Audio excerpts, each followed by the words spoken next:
Hi, Dr. McCarthy here, and I want to welcome you to Neuropathy Success Secret number 8. Today we're going to talk about your blood sugar, proper blood sugar regulation. The first thing people think about when I say blood sugar usually is the dreaded D word, diabetes. And that is a terrible, terrible situation. Diabetes is so debilitating to your proper nerve function that it's got its own classification for neuropathy. It's called diabetic neuropathy. People with really bad blood sugar regulation actually have neuropathy in their feet as one of their very first symptoms, the burning, the numbness, the tingling. And if left unchecked, those are the people that you'll see will actually start to have their skin turn colors. It's called trophic changes. They'll have their toes amputated or feet amputated, and that's horrible. It's a horrible, horrible situation.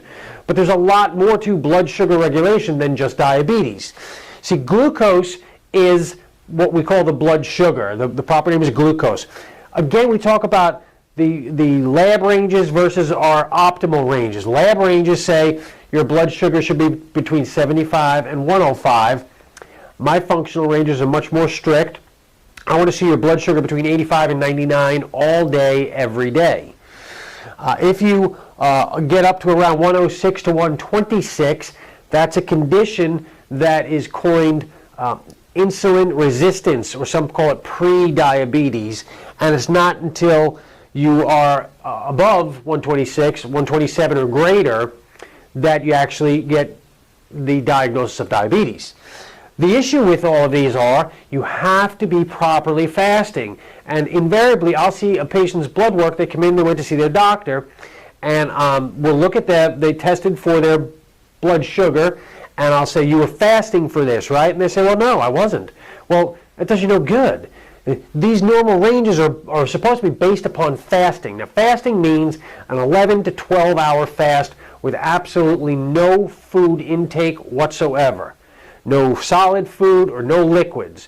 The only thing you're allowed to have is water, and you must have water. However, if you're not doing the proper fasting, this test is meaningless. Why do we bother doing tests if they're meaningless? It drives me crazy. So you've got to get the proper fast done.